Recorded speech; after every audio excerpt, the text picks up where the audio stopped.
Alors dans cette vidéo, on va revoir comment résoudre un exercice de mécanique. Les exercices de mécanique, ça tombe souvent au bac. C'est assez technique, donc on va revoir ça ensemble. Première étape, on doit commencer par bien définir l'objet dont on étudie le mouvement. Donc ça, c'est important. Bien voir de qui on parle. Est-ce que c'est un ballon? Est-ce que c'est un électron? Est-ce que c'est un crapaud? Ouais, l'année dernière, c'était un crapaud dans le sujet de bac. C'est comme ça, on sait pas où ils vont chercher tout ça, ces gens. Alors, l'objet dont on étudie le mouvement, on l'appelle système et on le considère comme un point qui contient toute la masse. C'est une simplification, mais heureusement qu'on l'a fait, sinon les exercices seraient beaucoup plus compliqués. Deuxième étape, on doit bien choisir le référentiel d'étude. Alors, si l'action se passe sur Terre, on choisira le référentiel terrestre. Il est considéré comme galiléen si le temps d'étude est court. En effet, la Terre ne fait pas un mouvement rectiligne uniforme autour du Soleil, mais sur un temps court. L'ellipse étant très très grande, sur un temps court, on peut considérer que c'est quasiment un mouvement rectiligne et on peut considérer qu'il est quasiment uniforme. Donc ça, c'est comme ça qu'on justifiera ça si le mouvement se passe sur Terre. Si c'est un satellite, on utilisera le référentiel géocentrique si c'est un satellite autour de la Terre, ou planétocentrique si c'est autour d'une planète. Troisième étape, on doit faire le bilan des forces qui s'appliquent au système. Alors, en terminale, on a deux choix. Soit on est dans un champ de gravité, dans ces cas-là, la force c'est le poids et ça vaut m fois g. Soit on est dans un champ électrique, dans ce cas-là, la force c'est la force électromagnétique et ça sera Q, la charge, fois E, le champ électrique. Quatrième étape, on applique la deuxième loi de Newton qui nous dit que la somme des forces est égale à la masse fois l'accélération. Ça nous permet, en passant la masse de l'autre côté, de trouver l'accélération. Et donc l'accélération vaut la somme des forces divisée par la masse. Ok, donc l'accélération, c'est une constante, étant donné qu'on travaille dans un champ uniforme, c'est-à-dire dans un champ constant, donc la force est constante, la masse est constante, donc l'accélération est constante. On en déduira à la sixième étape que la vitesse est égale à cette constante, la somme des forces divisée par la masse, fois le temps, plus la vitesse à l'instant t égale 0. Pourquoi on sait ça? La vitesse à l'instant t égale 0, c'est une constante. Si on dérive ça, on trouve 0. Et si on dérive la somme des forces divisée par la masse fois le temps, si on dérive ça, il reste la somme des forces divisée par la masse, c'est bien l'accélération. Donc voilà comment on trouve la vitesse. Et enfin, septième étape, on trouve la position en intégrant la vitesse. Donc du coup, comme la vitesse, c'est la somme des forces divisée par la masse fois le temps plus V0, dans ces cas-là, la position, ça sera la somme des forces divisée par la masse, fois t carré sur 2, le temps au carré divisé par 2, plus V0 fois t, plus la position à l'instant t égale 0. Pourquoi c'est ça? La position à l'instant t égale 0, c'est une constante. Si on dérive, on trouve 0. V0 fois t, si on dérive ça, il reste V0, c'est bien ce qu'on a dans la vitesse.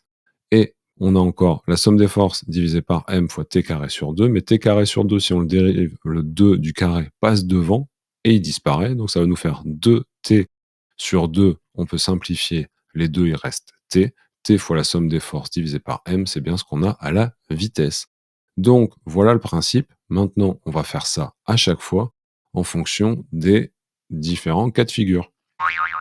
Premier cas de figure, si on est dans un champ de gravitation, dans ce cas-là, A, on sait, c'est la somme des forces divisée par M. Le champ de gravitation, il est toujours vertical vers le bas. La force, c'est P égale M fois G. Du coup, A, c'est M fois G divisé par M, donc c'est G. Donc, voilà comment on en déduit l'accélération. Ici, A égale G dans un champ de gravitation. Étape 5, on projette l'accélération sur les axes X et Y. L'axe X, il est horizontal, l'axe Y, il est vertical. Donc suivant X, il n'y a rien, donc c'est 0. Suivant Y, c'est moins G, étant donné que le champ est orienté vers le bas. Ensuite, on intègre l'accélération pour trouver la vitesse. Suivant X, l'accélération est nulle, donc la vitesse est constante. C'est la vitesse suivant X à l'instant t égale 0. Et suivant Y, c'est moins G fois t plus VY, 0. Et la position, on intègre la vitesse. Donc, suivant x, ce sera vx0 fois t plus x0, et suivant y, moins g fois t carré sur 2 plus vy0 fois t plus y0. Donc, c'est le même principe sur les deux axes, sauf que, suivant l'axe x, il n'y a pas d'accélération, donc la vitesse est constante et la position dépend du temps. Suivant y, il y a une accélération, donc la vitesse dépend du temps et la position dépend de t au carré. Si on a un champ électrique vertical, donc dans ces cas-là, la force, on l'écrit Q fois E, donc A égale QE divisé par M. On projette l'accélération du coup, voilà, ça fait 0 et QE sur M. Attention, le Q peut être négatif, la charge peut être négative, donc du coup, peut-être que la force ne sera pas dans le même sens que le champ. On rappelle qu'un champ électrique va du plus vers le moins, et un électron, lui, va aller vers la charge plus. Et un proton va aller vers la charge moins.